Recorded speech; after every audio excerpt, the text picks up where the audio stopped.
কি করে মারলেন? স্ত্রীর পরকীয়ার জেরে প্রাণ গেল গোঘাটের রাজগ্রামের বাসিন্দা বরুণ দাসের। তদন্তে চাঞ্চল্যকর তথ্য উঠে এসেছে। স্বামীকে সরিয়ে দিতে প্রেমিকের সঙ্গে ষড়যন্ত্র করেন স্ত্রী মিতা দাস। এমনকি খুনের সময় প্রেমিক তন্ময় ওরফে তাপস দাস ফোনে মিতার সঙ্গে কথা বলছিলেন। সেই ফোন আলাপেই শোনা যায় খুনের মুহূর্ত। রবিবার রাজগ্রামের এক জঙ্গল থেকে বরুণের পচা গলা দেহ উদ্ধার করে পুলিশ। গত বৃহস্পতিবার থেকে নিখোঁজ ছিলেন তিনি। খুনের পরে বরুণের স্ত্রী স্বাভাবিকভাবেই বাড়ির সব কাজকর্ম করছিলেন এবং নিখোঁজ স্বামীর খোঁজেও ভান করে তৎপরতা দেখান বলে অভিযোগ। পরিবারের তরফে বরুণের বাবা গোঘাট থানায় অভিযোগ দায়ের করেন। অভিযোগের ভিত্তিতে পুলিশ মিতা ও তার প্রেমিক তন্ময়কে গ্রেপ্তার করেছে। তদন্তে উঠে এসেছে মদের আসরের ফাঁদে ফেলে বরুণকে খুন করা হয়। খুন নিশ্চিত হওয়ার পরে তন্ময় ফোনে মিতাকে জানায় পথের কাঁটা সরে গেছে। এই গলা ফাঁস করে দেয় বরুণের নাবালিকা কন্যা। ফোন আলাপ শুনে মেয়েটিকে মাকে জিজ্ঞেস করে কাকে খুন করা হয়েছে। উত্তরে মিতা জানায় তোর বাবাকে। এরপর মেয়ে কাউকে বললে তাকেও খুনের হুমকি দেয় মা। আতঙ্কে প্রথমে মেয়েটি চুপ থাকলেও পরে পুলিশের কাছে সব খুলে বলে। পরিবারের দাবি বছর দেড়েক আগে পাশের গ্রামের যুবক তন্ময়ের সঙ্গে মিতার সম্পর্ক গড়ে ওঠে। বছরখানেক আগে মিতা বাড়ি ছেড়ে প্রেমিকের সঙ্গে চলে গিয়েছিলেন। 1 মাস আগে শ্বশুর বাড়িতে ফিরে এলেও সম্পর্ক ছিল আগের মতোই। এখন মৃতের নাবালিকা মেয়ে ও তার পরিবার অভিযুক্তদের দৃষ্টান্তমূলক শাস্তির দাবি জানিয়েছে। গোঘাট থানার পুলিশ জানিয়েছে ঘটনার তদন্ত চলছে এবং আরো কেউ এই ষড়যন্ত্রে জড়িত কিনা তা খতিয়ে দেখা হচ্ছে। আমরা খবর পাই যে বিশ্বজিৎ দাসের ছেলে বিশ্বজিৎ দাস এর ছেলে বরুণ দাস মিসিং হয়ে যায়। সেই মর্মে আমরা একটা মিসিং ডায়েরি হয় এবং 6 তারিখ 6:30 নাগাদ আমাদের বরুণ দাসের মৃতদেহ পাওয়া যায় রাজগ্রাম বড় পুকুরের নর্থ ইস্ট পোর্শনে একটা ঝোপের কাছ থেকে। তো তারপরে আমরা আমাদের তদন্ত শুরু হয় এবং শুরু হওয়ার সাথে সাথে আমরা জানতে পারি যে বরুণ দাসের যে স্ত্রী মিতা দাস তার সাথে তন্ময় দাস বলে একজনের অবৈধ সম্পর্ক ছিল এবং সেটার দরুন এটা প্রায় 1.5-2 বছর ধরে চলছে। তার দরুন এর একটা সংসারে একটা মনোমালিন্যের জায়গা ছিল এবং সেটা থেকে এই মনোমালিন্যটা যখন প্রচন্ড আকারে বৃদ্ধি পায় তখন একটা মদ খেয়ে গালাগালি এইসব চলতো। তারপর থেকে হয় কি এই বরুণ দাসকে সরিয়ে দেওয়ার চিন্তা ভাবনা করে প্রাথমিক জিজ্ঞাসাবাদে যেটা বেরিয়ে আসছে এবং এই পুরো প্রক্রিয়াটার এই ঘটনার পুরো সত্যাসত্যটা কিছুটা রিভিল হয় হচ্ছে বরুণ দাসের মেয়ে এবং মিতা দাসের মেয়ে তাদের কাছে। সেটা আমরা পরে জানতে পারি যেটা করোবরেট করে এবং যে তন্ময় দাস তাকে আমরা নিয়ে আসি এবং সে প্রাথমিক জিজ্ঞাসাবাদে স্বীকার করেছে সেই ঘটনার সাথে যুক্ত। এর সাথে আর কেউ জড়িত আছে কিনা সেটা আমরা পরবর্তীকালে তদন্ত আরো বলে আশা করছি। কি কারণে বৈবাহিক সবাই বিবাহ বহির্ভূত সম্পর্কের। কোথা থেকে ধরা হলো?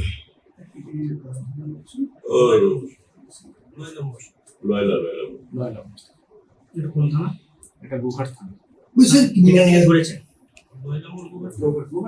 স্যার বলছি কি দিয়ে মারলো, কিভাবে মারলো? যেটা প্রাথমিক জিজ্ঞাসাবাদে উঠে আসছে যেটা হচ্ছে যে শ্বাসরোধ করে মেরেছে মুখে চাপা দিয়ে। কোন জায়গায় মেরেছে? ওই রাজগ্রাম ওই পুকুরে। এটা বডিটা পাওয়া গেছে বড় পুকুরের কাছে। তার থেকে আরেকটু দূরে হচ্ছে আরেকটা পুকুর আছে তার ধারে, যেখানে মোটামুটি যাতায়াত চলে। ওইখানে যে ডিসিজড তাকে ডাকে হচ্ছে যে অ্যাকিউজড, মদ খেতে ডাকে এবং যে ডিসিজ তাকে প্রচুর পরিমাণে মদ খাওয়ানো হয় এবং তার বাহ্যিক জ্ঞান সেরকম ছিল না বলেই আমরা জানতে পেরেছি। তারপরে তাকে শ্বাসরোধ করে এবং তার বডিটাকে তারপর টেনে নিয়ে যাওয়া হয় কিছুটা দূরে বড় পুকুর, সেখানে ঝোপঝাড় আছে, সেখানেই মানে সচরাচর কেউ যায় না ওইখানে। ওটা আমরা আরো আপাতত যেটা জানতে পারছি একজন ইনি ছিলেন, আর সাথে আরো অনেকে ছিল হয়তো, সেটা আমরা আরো জানতে পারবো আসলে। যাকে অ্যারেস্ট করেছেন উনি কি বিবাহিত? তন্ময় দাস। এবং এর সাথে সাথে যেটা আমরা জানতে পারি আরো যে যখন মারা হচ্ছিল, যখন এই শ্বাসরোধ করা হচ্ছিল সেই সময় তন্ময় দাস এবং মিতা দাসের ওরা অন কল ছিল, ফোনে তখন যোগাযোগ ছিল এবং তার সাথে সাথে বলে যে পথের কাঁটা সরিয়ে দেওয়া। ওরা কি একই গ্রামে পড়ে?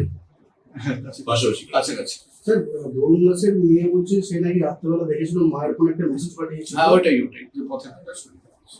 এবং পরবর্তীকালে মেয়েকেও বলা হয়, মিতা দাস বলে তার মেয়েকে যে এই ব্যাপারে কাউকে কিছু না জানাতে, নাহলে তাকেও শেষ করে দেওয়া।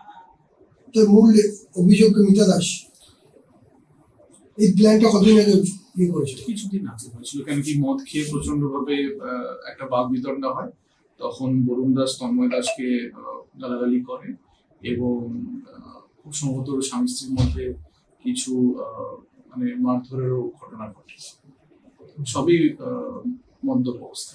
মানে ত্রিকোণ প্রেমের জেরে প্রথম পক্ষকে প্রিয়জন এবং এদের প্রচুর বিবাহ বহির্ভূত প্রচুর সম্পর্ক ছিল দুজনের, একাধিক ছিলেন, এর বাইরেও ছিল। এটুকু আমরা প্রাথমিকভাবে জানতে পারছি। দুজনকে গ্রেপ্তার করা হয়েছে। দুজনকে দুই অভিযুক্তদের নাম যদি একটুখানি বলেন। একজনের নাম হচ্ছে আমাদের মিতা দাস, যিনি হচ্ছেন ডিসিজড এর ওয়াইফ, আরেকজন হচ্ছে তন্ময় দাস, তাপস দাস ওরফে তন্ময় দাস। মৃত ব্যক্তির নাম হচ্ছে বরুণ দাস। স্যার এই তাপস দাস কি করতেন, পেশায় কি ছিল? পেশায় আমরা রাজমিস্ত্রির কাজ করি। দুজনেই রাজমিস্ত্রির কাজ করতেন। রাজমিস্ত্রির কাজ। দুজনে দুজনকে চিনত, ডিসিজড এবং অ্যাকিউজড। পরিবারের লোক অভিযোগ করছে যে এনার সাথে আরেকজন কোনো ব্যক্তি ছিলেন। হ্যাঁ, ওটা আমরা আরো তদন্ত যেরকম এগোতে থাকবে, আমরা যতক্ষণ না কংক্রিট কোনো এভিডেন্স পাচ্ছি ততক্ষণ তো কিছু করার মতন জায়গা নেই। ঠিক আছে। তোমার আমার সকলেরই একটাই পছন্দ, মাদার্স চয়েস। ঘরে সুগন্ধি ভাত, প্রতিদিনের রান্নায় নিখুঁত স্বাদ, চাই উন্নত মানের চাল। তাহলে আর দেরি কেন? আজই যোগাযোগ করুন ধনরাজ অ্যাগ্রো ইন্ডাস্ট্রিজ প্রাইভেট লিমিটেডে। আমরা আনি আপনার টেবিলে খাঁটি ও মানসম্মত চাল মাদার্স চয়েস নামে। একবার ব্যবহার করুন, আর ফিরে তাকাতে হবে না। বিশ্বাসী গড়া গুণগত মানে সেরা মাদার্স চয়েস। মা যেমন চান, চাল তেমনই।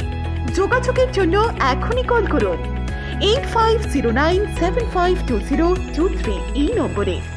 মাদার্স চয়েস শুধুই সেরা নয়, সবার প্রথম পছন্দ। কি কারণে অভিযোগ করেন? যে ঘটনাটা হয়েছে আপনি বলবেন, আমরা জানতে চাইছি আপনার কি অভিযোগ। কি অভিযোগ করলেন, কেন করলেন? আমার ছেলেকে মেরেছে। কে মেরেছে? কে? মিতা দাস লোক লাগিয়ে মারাইছে। মারাইছে? আর এই ছেলেটা কি বাড়িতে আসতো? বাড়িতে আসতো না, ফোনে যোগাযোগ করতো? ফোনে যোগাযোগ। কতদিনের সম্পর্ক? ওরে মাস দেড়েক হবে। মাস দেড়েক? কতদিনের সম্পর্ক? সম্পর্কটা ও 1.5 বছর। 1.5 বছর সম্পর্ক। 1.5 বছর। আপনার নাম? বিশ্বজিৎ দাস।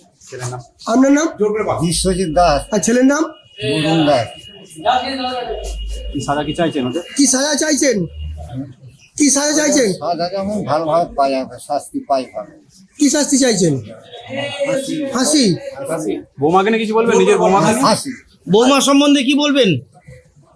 বৌমা সম্বন্ধে কি বলবেন? বৌমা ঘটনাটা ঘটিয়েছে? হ্যাঁ, বৌমা ঘটনাটা ঘটায়। আর কতদিন আগে বিয়ে হয়েছিল? ছেলের কত বছর আগে বিয়ে হয়েছিল? দেখাশোনা করে? হ্যাঁ, দেখাশোনা করে। আর ছেলের কটা ছেলে পুলে? একটা ছেলে একটা মেয়ে। মেয়েটা বড়? হ্যাঁ, মেয়েটা কত বছর? 13 বছর। আর ছেলেরা? ছেলেটা 7 বছর 8 বছর হবে।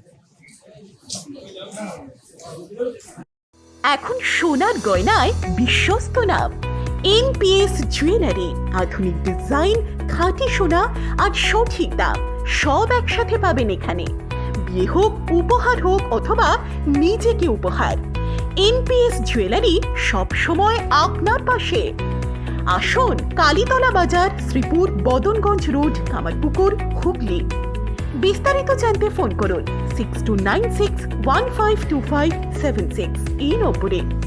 এনপিএস জুয়েলারি, বিশ্বাসী আমাদের পরিচয়।